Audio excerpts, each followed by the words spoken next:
Thank you very much. Thank you, Nick, and thank you, Skip, and thank you all for coming here tonight. I got in just a few hours ago, and I knew I had to go in and see the Clinton Library because the closest I had come before was being with President Bush the day we flew in for the opening of the library, and we had never been rained on more. And in fact, I remember we were on our way to Asia, and so we had come in, made a stop here, got out to Air Force One for what was going to be a 14 or 15-hour flight, and got in the presser in the way back of Air Force One. It's a lovely plane, but when you're in the back, I mean, this redefines being in the back of the bus. Is when you're a reporter flying at Air Force One. We get in, and there are pools forming on the carpeting in the back of Air Force One as we're all being wrung out, from that opening day. But it's a magnificent library, and it was a great trip through memory lane to be down there. People ask me what's it like, what was the difference between covering President Clinton, and I was White House correspondent during the end of his time, and covering President Bush, I was White House correspondent during almost the entirety of his presidency. And I encapsulated actually with an Air Force One anecdote, which was that with President Clinton, as you could imagine, he couldn't resist the fact that there were this group of reporters sitting back there who he could talk to. So he would come back to the back of Air Force One, Skip, you may remember this, and he would hold himself in the frame of the door and talk to us even during takeoff and landings, to the point that the Secret Service would put somebody behind him in case we had a jolting landing and they had to have somebody to catch him. And of course the reporters, couldn't bring themselves to say, "Excuse me, sir, could we get a little sleep?" I saw President Bush in the back press area of Air Force One exactly twice during his presidency. It was both during extraordinarily exciting pennant races, one involving my beloved Boston Red Sox, and he would come back to discuss baseball, and if somebody raised an actual substantive question, he'd say, "Well, I guess I better get back to seeing the game," and he would disappear to the front, and that was sort of the difference between covering the two administrations. But I have to say, covering the Bush administration may have been frustrating in many moments for a reporter. It was never boring. And the reason that I wrote The Inheritance was that so much had changed in the world between the time that I had gone to see President Bush 10 days before his first inauguration and the time that he left office, that it seemed like the world had not only been turned upside down, but that the enormity of the agenda for his successor was so huge that somehow I had to come to terms with all that had taken place and what it meant. That first interview with President Bush is actually an interesting place to start, especially back here, because President Clinton was in his last days in office. I went down to Crawford with a colleague of mine. We went to the ranch. We spent 3 hours there. President invited us into his old, what is now the existing farmhouse on the ranch. It was just as they were completing this beautiful stone house that you may have seen on the news. And Laura Bush had just left to get fitted for her inaugural address. We had passed her on the road coming in.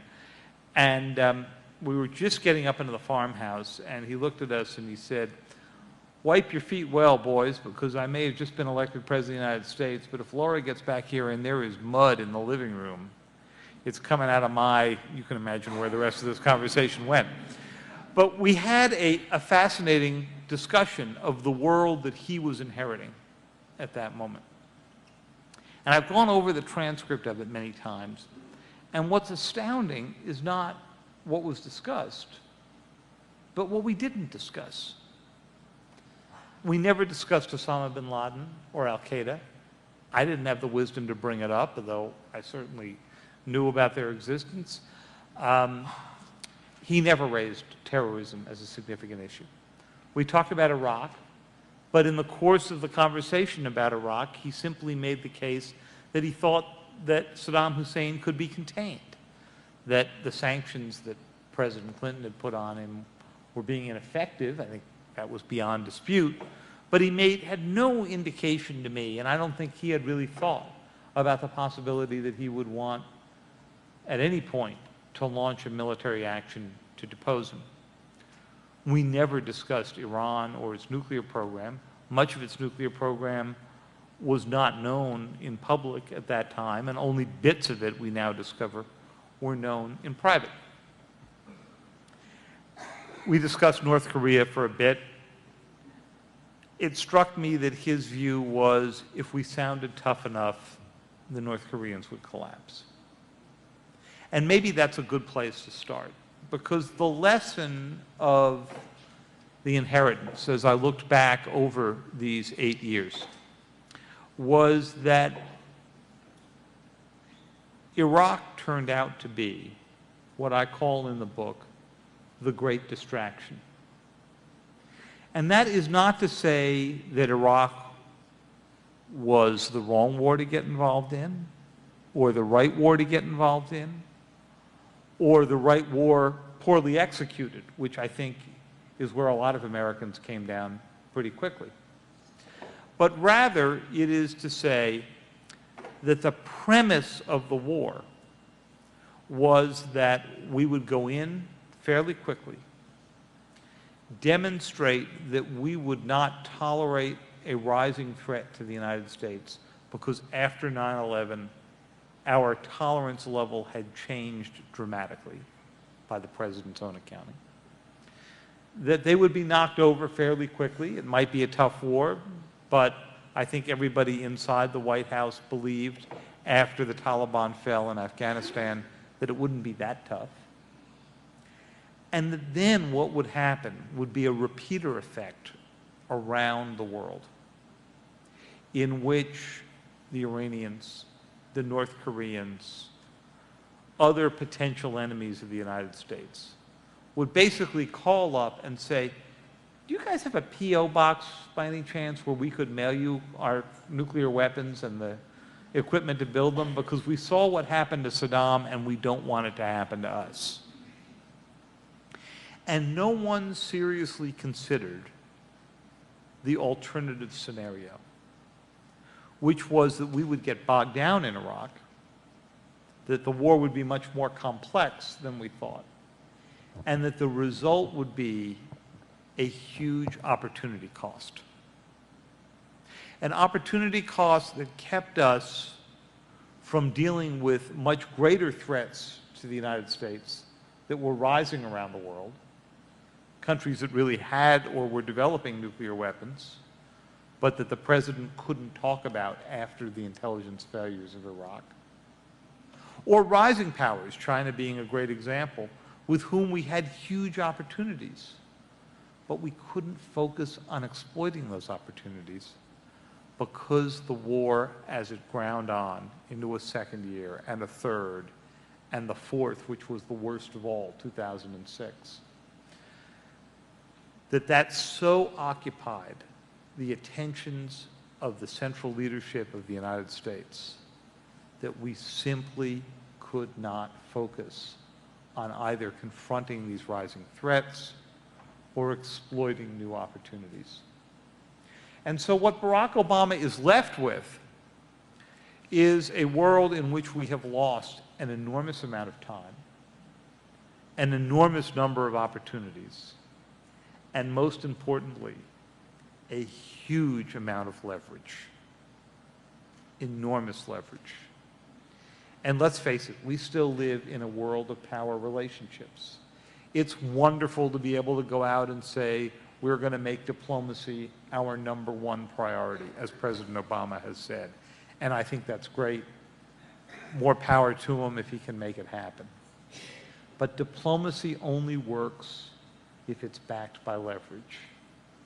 And you only get leverage from being strong at home and from being able to pose the credible threat that if the diplomacy doesn't work out, we have other significantly more coercive options. You hope that you never have to use them. But the history of many administrations, including the Clinton administration, is unless you have the credible threat of coercion, the chances of the diplomacy are going to fail are enormously high.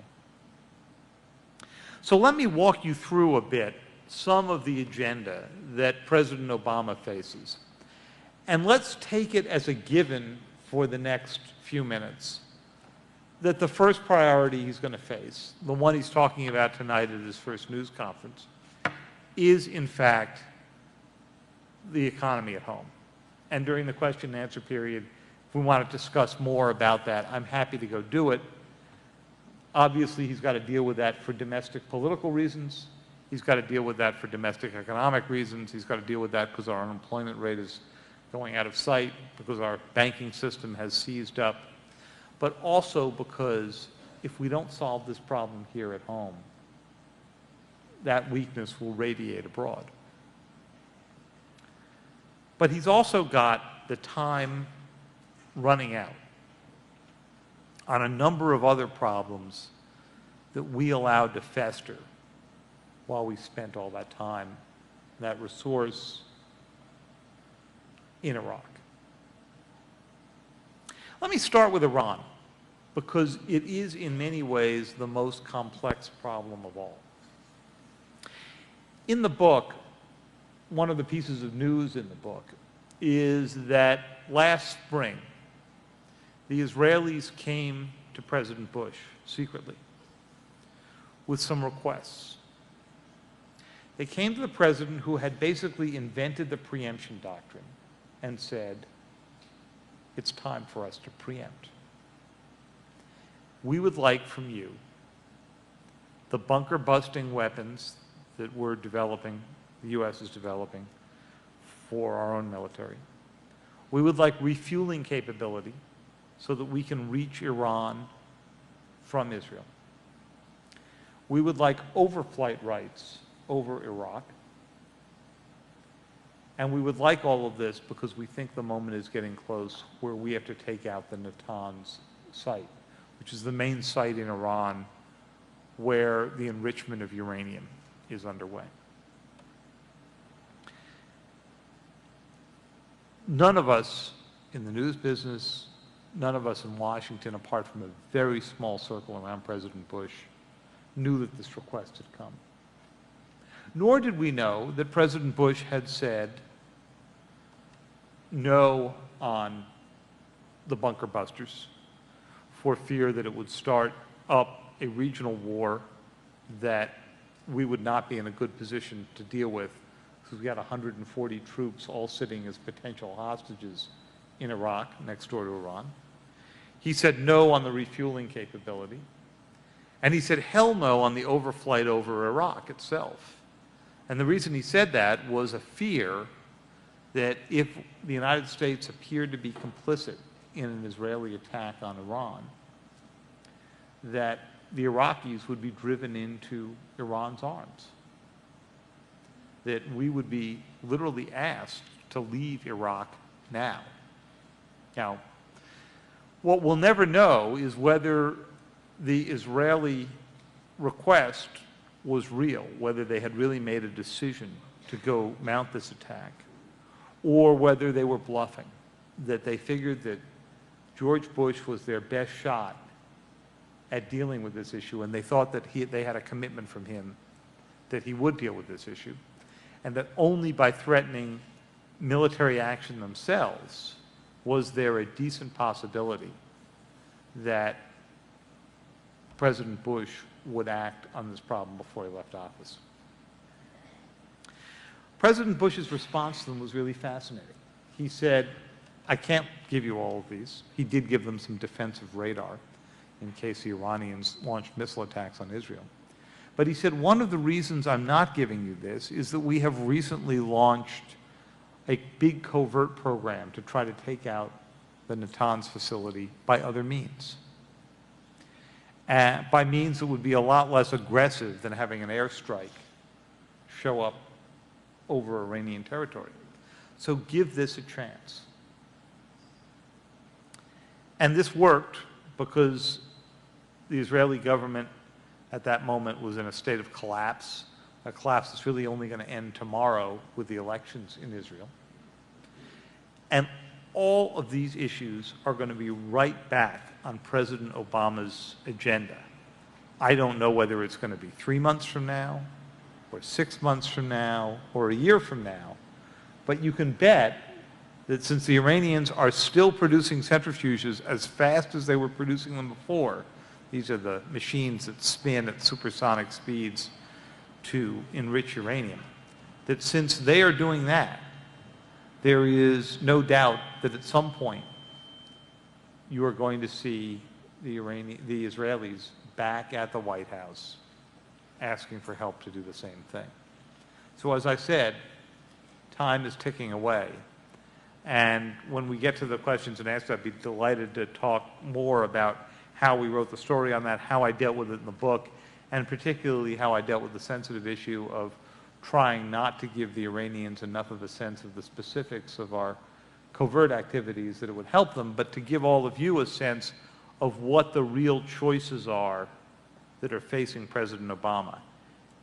You know, during a campaign, campaigns are wonderful things. You reduce everything to these great sound bites, and he said, I'm going to go out and engage the Iranians. Well, certainly we need to engage the Iranians, because if you're headed to a confrontation or a potential confrontation with a country, you want to establish that you've tried to talk to them first and see if there's a way out of this, and a sincere way out of it. But the choice is much more complex than just engagement or non-engagement, which is what you heard during the campaign.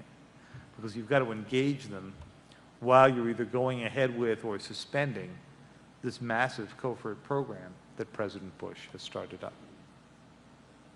That is one example of a situation that spun out of control because we were wrapped up in Iraq.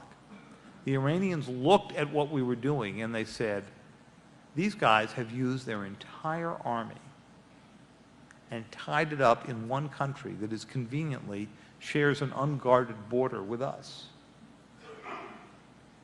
And so the limit of their action is tremendous. And in fact, President Bush could not come out and talk to the American people about the Iranian nuclear program. Why not? Because everybody would come back and say to him, wait a minute, haven't we been to this movie before? Didn't you talk to us once before about another Middle Eastern power that was building nuclear weapons? Well, Iran's an entirely different case. There are international inspectors who are there every 2 or 3 weeks. We see the amount of nuclear material they're producing. The Iranians deny that they're building a weapon, and maybe they are not yet building a weapon. Maybe they're just building the capability for a weapon, which is where a lot of people come out, and actually it's where I come out on this. But the fact of the matter is, he couldn't have an honest discussion about how the Middle East would change with a nuclear Iran, primarily because after Iraq, he could never again talk about countries developing nuclear weapons. Thus it was with North Korea. In January, February, and March of 2003, I started writing some stories that we put on the front page of the Times. We weren't exactly hiding it, saying that the North Koreans had not only thrown out the international inspectors who were sitting there, but were lifting out the spent fuel that they had kept locked up in these ponds that were used to store nuclear material. They had kept them there under inspection since an agreement that President Clinton reached with North Korea in 1994. They threw the inspectors out, and they began to cart this stuff off, clearly to build nuclear weapons out of it. And they said as much. They said that was their intent. We started writing stories about this, and I started getting phone calls from the White House. You're on the wrong story, David. The threat is from Saddam Hussein. Remember, these were the months we were building up to the invasion of Iraq. Saddam Hussein, Condoleezza Rice said to me, lives in a much worse neighborhood. The North Koreans are surrounded by friendly powers, or at least powers that have an interest in not seeing them go nuclear. China, South Korea, Russia, Japan. Well, it's an interesting argument, But what happened by the second term was that we had gotten into Iraq, discovered they had nothing. By that time, the North Koreans had taken this fuel, presumably converted it into weapons-grade fuel, and had enough to build 6, 7, 8 nuclear weapons on top of the 1 or 2 that they had had when President Clinton and then President Bush came into office. President Bush spent the next 5 years trying to get the North Koreans to give up those weapons. And he left with that in a complete and total shambles. It's an interesting lesson. We spent 5 years, put 140,000 troops in a country that basically had nothing. And because the North Koreans realized that we were busy on the other side of the world, they saw their opportunity and knew that we had no credible threat of confronting them on this. And we didn't. In fact, you'll see in the inheritance, I go back and talk to some senior members of the Bush administration about that very set of events. And one of them said to me, "Remind me, David, when did this take place exactly?" I said, "January, February, March 2003. He stopped and said, "We were a little busy then," which was kind of the point. Afghanistan may be the case that's going to be most obvious to us of where we suffered from huge distraction. We did really well in the opening days of the Afghan war. We got the Northern Alliance to come down, helped defeat the Taliban. But the Taliban was not vanquished. It was simply shifted 50 or 100 miles to the east over the Pakistani border. In March of 2002, President Bush went down to the Virginia Military Institute, where George Marshall had been a student 100 years before, and announced a vast new Marshall Plan, of course, named for the plan that we had used to rebuild Europe. This was going to be a plan for Afghanistan. And it was a huge step forward for a man who had been elected saying that he did not want the U.S. military involved in nation building. It was a great speech. It described how we needed to build schools and hospitals and roads through a country that the joke was we would have to bomb forward into the Stone Age. He went back to Washington after that. The Afghans were waiting. They were looking up in the sky. Certainly up here someplace there were going to be cargo planes coming in with all of these supplies. It didn't happen. Things trickled in. There was no Marshall Plan for Afghanistan. There was a speech. There wasn't a Marshall Plan for Afghanistan because we didn't have an expeditionary force that could come in and nation build. We have expeditionary forces that can go in and get rid of dictators. We're really good at that. The State Department doesn't have the equivalent force that can fly in not only supplies, but experts on building town councils and schools and doing the hard work of helping a country reconstruct. We simply didn't have it. That wasn't George Bush's fault. You could argue that some of the fault for that lies in the Clinton administration and the first Bush administration, because it was clear as we were the sole superpower that we needed some greater nation-building capability, and we didn't put the resources into it. But we announced a Marshall Plan and then didn't deliver it. And then we did worse. We picked up our forces, we picked up our intelligence assets, and we moved them to Kuwait on the way into Iraq. Now, for years, as I would do interviews for the paper and then for the book, members of the Bush administration denied to me that we had bled Afghanistan to feed the Iraq war. But when I took my leave from the Times for a year and a half to go work on this book and went out and started interviewing people, what I discovered was that's exactly what we did. When you go through the book, you'll read every American ambassador to Afghanistan on the record telling you about resources they were asking for that never arrived. Every American commander of our forces talking about requests to Washington for additional troops, additional predators, additional forces, additional intelligence capability, and it all shows up in Iraq. You'll see CIA chiefs for the area talking about going in to mount plans to take out Taliban strongholds and being told by the military special forces, oh, didn't you get the memo?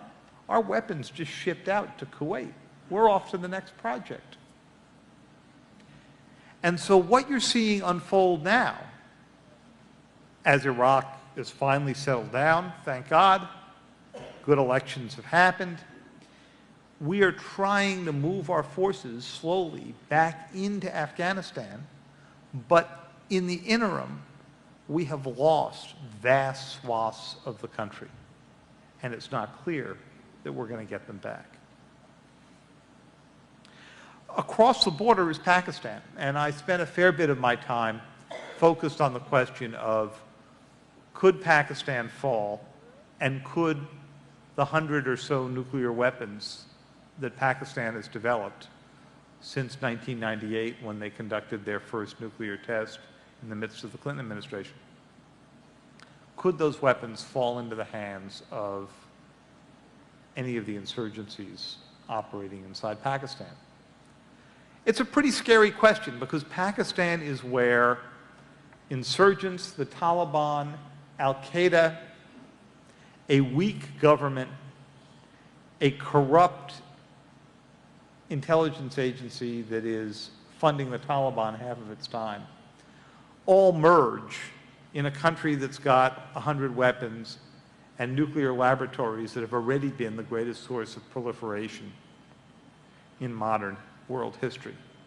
A.Q. Khan, the man who was let out of house arrest on Friday afternoon, was the man who ran one of the key laboratories in Pakistan and ended up selling the equipment that got Iran going on its enrichment, got North Korea going on a second path to a bomb, got Libya going. We got that stuff back during the Bush years, which was a great victory for President Bush.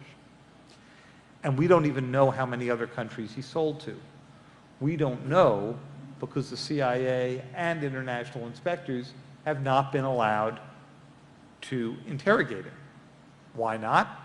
Because he's considered a national hero in Pakistan, and Pakistan is our great ally, and President Bush made the judgment that pressing the Pakistanis to allow us to interrogate the world's greatest nuclear proliferator would threaten Pakistan's cooperation in hunting down Al-Qaeda in the tribal areas.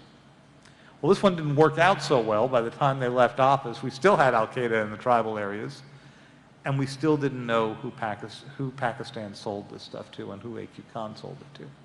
And one of the big inheritances for President Obama is going to be, how do you turn things around with Pakistan? Do you demand that we figure out who A.Q. Khan sold this stuff to? Because we're not just talking centrifuges out here.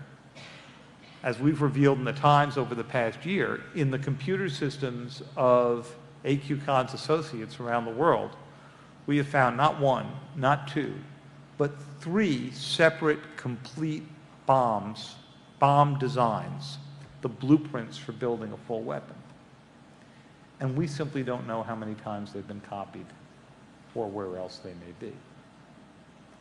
Sounds to me like if you were putting priorities together for the new CIA chief, that one might rank pretty high.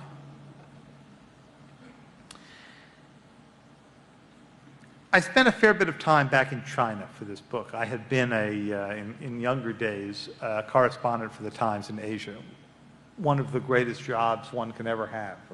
Happiness at the New York Times is being a foreign correspondent is measured in your distance from 43rd Street in New York. So being in Asia, you're about as happy as you can be.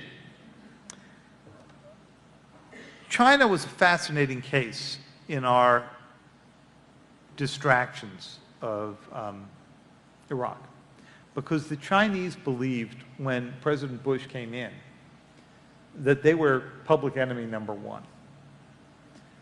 If you read the writings of the neocons who took over at that time, they were worried about containing China's military power and its economic power. And they thought, all sides thought, we were headed to a significant confrontation with a rising China. And then what happened? We did Iraq. And the Chinese couldn't believe their luck. We had just decided to go tie up the entire US military and intelligence forces on the other side of the world. You could almost hear Hu Jintao, the president of China, in a conversation I sort of imagined him having with President Bush if he could be really honest. You know, sir, we've been reading about how you're going to democratize the entire Middle East. And we can't think of a better country to do this than you guys. So why don't you work at this for the next 10 or 15 years? Send us a postcard. Let us know how this one's going. And let's see, 15 years out, our economy's growing at 6 to 8% a year. You're doing 3 in good years. Yeah, we just about cross around that time. That'd be a really good time to sit down and chat. Well, we missed a lot of opportunities with China. The main one that we missed, I think, was in energy and the environment. The Chinese are, of course, the fastest growing producer of carbon-based pollutants. They're also the fastest growing consumer of fossil fuels. While we were distracted in Iraq, they were making their way around Latin America, Africa, signing up deals for exclusive access to oil. And by the way, saying, sign up with us, and you know what part of the deal is? There's no lecture on human rights included in our operation here. You can sit here lecture free. We can all go out drinking, and there'll be no discussion of human rights. Well, many signed up. And we missed an opportunity that I think President Obama may avail himself of, but late. To go to the Chinese and say, look, there are 600 or 700 protests against the Communist Party every year happening in China. Why are they happening? Not because people are protesting the ideology of the Communist Party. There is no ideology left to the Communist Party in China. It's because they're getting tired of their kids getting sick from pollutants being dumped into the rivers and into the wells, from eating the kind of food that we're having a hard time bringing over here to the United States. We have a solution for you, and it's a threefer. We sell you anti-pollution devices and technology, because we once had a big mess like this too, and we figured out how to go deal with it. It took a while. We sell you some regulatory help. You pay us for it, which will help close the trade deficit. And by the way, although I won't advertise this to the American people, it'll probably keep the Communist Party in power a lot longer. We never did that. We didn't do it because there was a belief in the Bush administration that any such deal with China would invariably result in limits on American industry that would hurt our own economy. But we also didn't do it because we simply didn't focus on it. Our dealings with China were either arguments over their currency, which strikes me as a wasted way to spend a fair bit of time talking between the biggest power in the world and the biggest rising power in the world.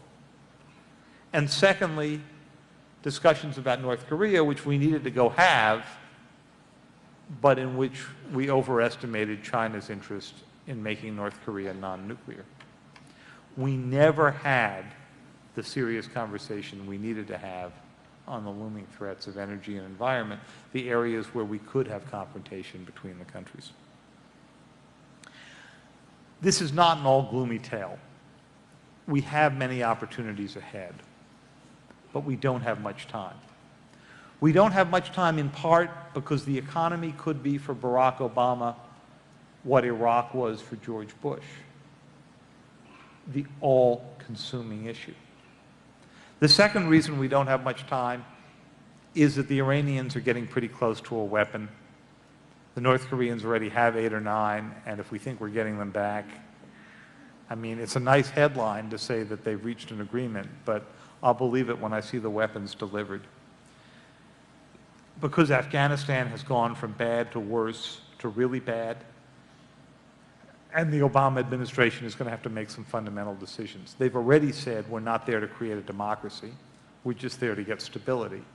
Now they have to decide if there isn't a real central government in Afghanistan, is it worth the fight? And Pakistan, we have no choice but to deal with Pakistan, because the thought of waking up one morning and having somebody tell the President of the United States, you know, the insurgents have grabbed a few of the nuclear weapons, but we really don't know how many, and we don't know where the remaining ones are, is too scary a thought for us to go deal with. So this is a huge agenda out ahead. There's going to be a great temptation for President Obama just to focus on the economy. I bet when we all go back and we watch the reruns of the press conference tonight, almost all the questions will be on the economy. But it's not like these issues are going away. And that is a big part of the inheritance we're all going to have to deal with. Well, I thank you very much for your attention. I'm delighted to take your questions, and tell me how this is all going to work. Let's see, let's get our volunteers positioned so we can get people with microphones. Anyone have questions? Anyone right here, Bob? What would a modern nation-building force look like? Great question. For those of you who didn't hear, what would a modern nation-building force look like? Condoleezza Rice started building the kernel of one. It was called the Civilian Response Corps, and basically it was identifying people who are good at being able to go in and build government systems, build courts, build town councils, help you build roads. But right now it's basically a telephone and email list. What it needs to be is expeditionary. It needs to be like the Marine Corps. We used to have something like this during the Vietnam time. AID during Vietnam, the Agency for International Development, was 3 times larger than it is today. Today we use almost entirely contractors. The process takes an enormous amount of time. Half the money never leaves Washington because it gets wrapped up in the contracting possibilities. We need a force that can go in, deploy out, help a country build itself, so that we are not in the position of having helicopter pilots sitting down and teaching villagers in Iraq or Afghanistan what it means to hold a town council meeting. We need people who are trained to go do this, and it requires putting a lot of money into it.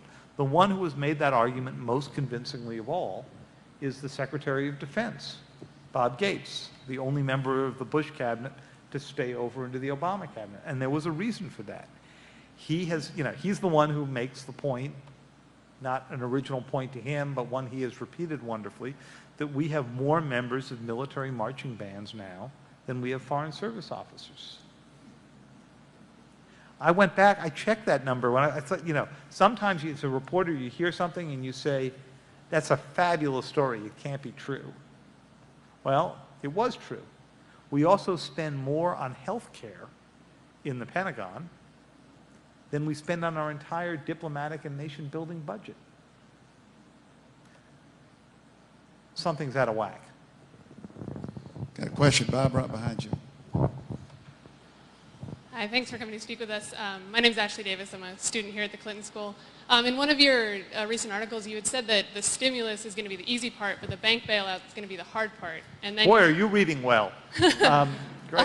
My question is, you also said that the national psychology needs to change in order to accept that kind of bailout. That's right. So the question is, how do you think they're going to try to change it? Do you think it's even possible? And what implications does that have for the bank bailout? It'd be really interesting to see if somebody asks President Obama this question today. The stimulus is the easy part because it's, for all the difficulties that you've heard about in Congress, basically you're going to each member of Congress and saying, listen, if you sit down and shut up, there's X amount of money coming to your district, which is usually how you get a congressman's attention. When you get to the bank bailout, you're saying, listen, we're going to sit down and pour more money into the institutions that caused this problem and keep these guys alive.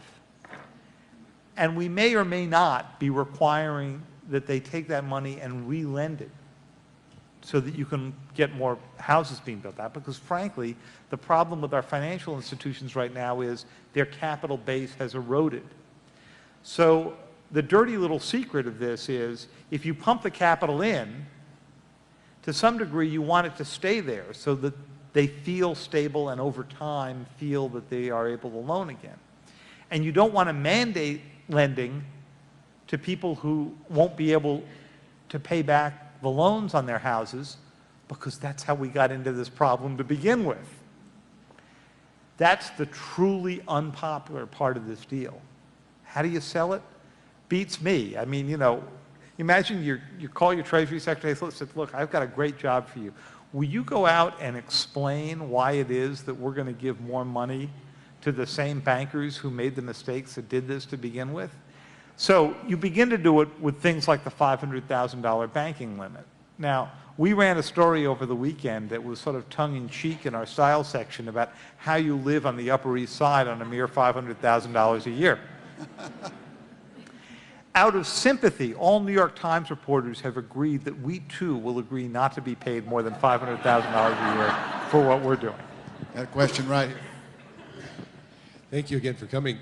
Would you be able to address the window of opportunity that it's narrowing or elusive on climate change? You touched on it with China, but if you write about it in your book.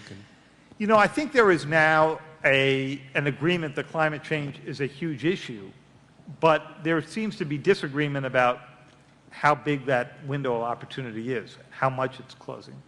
And here, in a funny way, the economic crisis may be working to our advantage, because it is slowing down production, it is slowing down economic activity, which means it's slowing down some of the activity that causes global warming.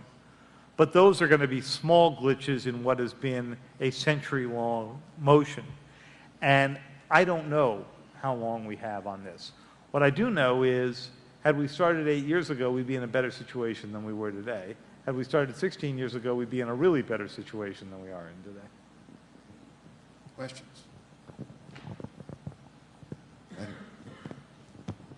You said there was some positive, and I'm not sure I heard it. What's Positive issues out of the Bush time, or positives that we have coming forward. Okay. There are a few things I think you're going to see President Obama preserve from the Bush administration. The six-party talks with North Korea. This is the first time that we have gotten China, Russia, Japan, South Korea, the United States to sit down and actually work collectively on a problem in Asia. We have long had alliances in Europe to do that. In my years in Asia, we never had that. Now, I think President Obama is going to stick with that. In this particular case, it didn't work. It may yet, I doubt it, but it may end up that these are the six parties, or the 5 countries plus North Korea, that end up managing North Korea's collapse when that moment comes. But it is a structure that will be useful over many other things. President Bush did a lot for AIDS research and funding, particularly in Africa, much more than President Clinton did. I think that is something that you will see the Obama administration pick up and keep going with. The Millennium Challenge accounts, which are this way of distributing aid in which countries have to meet certain standards of anti-corruption and efficiency before they get more aid coming in, I think you will see that continued, because it's a set of standards that I think the world believes is a good one. These are all things I think President Bush can rightly be proud of. Unfortunately, the list I gave you, I think, is more likely to, at least for the next number of years, cloud over those accomplishments. I've got a question. Could you discuss the relationship you think in the long term, both politically as well as diplomatically, between President Obama and Secretary of State Clinton? Boy, there's a really great question. Let me first tell you what I think was the biggest surprise about the Obama national security team. For a man who got elected, at least during the primaries, by arguing that he was the anti-Iraq war candidate, not the anti-war candidate, but the anti-Iraq war candidate, he has consistently picked a national security team from the right, or at least the right of where he was standing. He's got a Secretary of State who was significantly more hawkish than he was during the campaign, and who suggested on more than one occasion that Mr. Obama was naive about the way the world worked. I'm sure you'll never hear those tapes played again on TV. He picked a national security advisor who is a former Marine commandant, who then immediately held on to President Bush's Iraq and Afghanistan advisor, who's a three-star Army general who's done a really interesting and very good job. He's held on to David Petraeus. He has selected throughout the rest of this national security structure a group of people who came largely from the Clinton administration. Jim Steinberg, the Deputy Secretary of State, working for Secretary Clinton. You go through the Clinton Library, you'll see him pop up as the Deputy National Security Advisor throughout this. The list goes on and on. The interesting question is going to be, does Secretary Clinton drag Barack Obama over to where she was during the campaign in foreign policy views that she's developed over her time as First Lady and then as Senator? Or does she sort of sublimate her view and move more to where Barack Obama was? My money is on the first. Mine too. And that's not only because of her persuasive powers, but it's because I think as President Obama has gotten the briefings, and the book opens with his first security briefing, as he has gotten the briefings about the world that I've just laid out for you here tonight, he's discovered it's a pretty mean place. And my guess is that he's going to reach to more hawks in that direction. You haven't mentioned Europe. What direction should President Obama seek toward Europe? The question is, what should he do with Europe? And I haven't mentioned it. The Europeans were delighted by Barack Obama's election. Had they been allowed to vote, he would have won by sort of 98%, I think. Watch that number drop. And it's going to drop around April or May when he goes out for the first NATO meeting. And he sits down and he says, I know you guys are really delighted to see me here. Did I mention to you that we can only win in Afghanistan? In fact, we can only draw this to just a draw if the European forces who are there stop hanging out in those corners of the country that are perfectly safe. You know, it's like putting the entire New York City police force in Midtown and forgetting about the rest. And that's sort of what NATO has done, because the operative word in NATO is, let's not anybody get hurt. And they're going to begin to feel the heat from him. And I really want to see, come the summer, whether his popularity level in Europe is the way it is today. Got time for one more question. Is there another question before we got one? I see one right back in here. Microphone is coming to you. You didn't mention Russia. Don't we have some problems over there? I have heard we've had some problems over there. Funny you should mention it.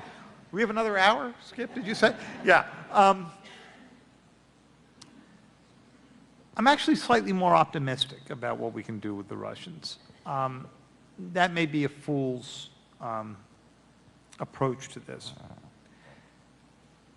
The first problem that we have with the Russians right now is that the Russians felt, especially during the Clinton years, that we kicked them when they were down.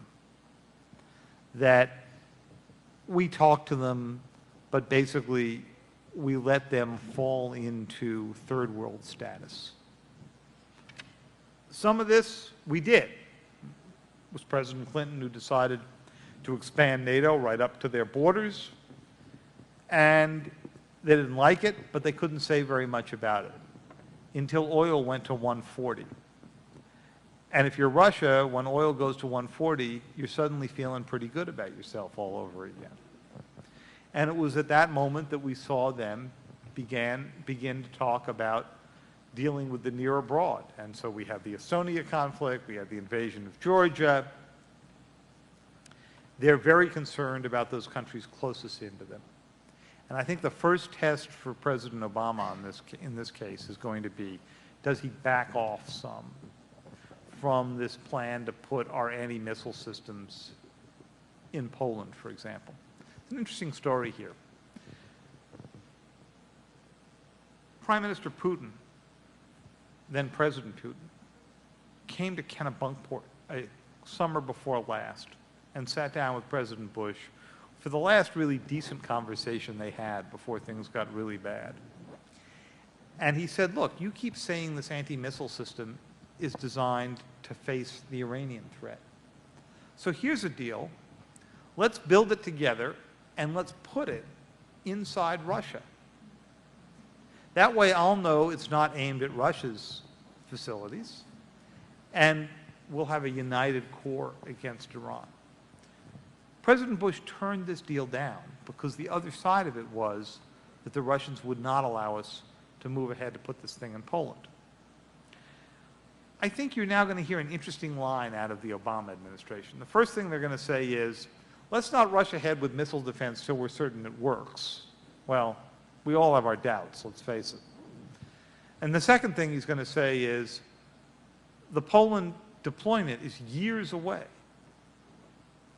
So let's put it aside. We'll decide on it later. And I think that will open the way for a new discussion with the Russians. Are we going to be great buddies? No. Are we going to have a stronger relationship with the Chinese than with the Russians? Yes, because the Chinese are invested in America in the way that the Russians are not. But I'm not persuaded that this necessarily has to grow to a particularly hostile relationship. And I think with right attention, it might get diffused. Ladies and gentlemen, let's give a round of applause to David Sanders.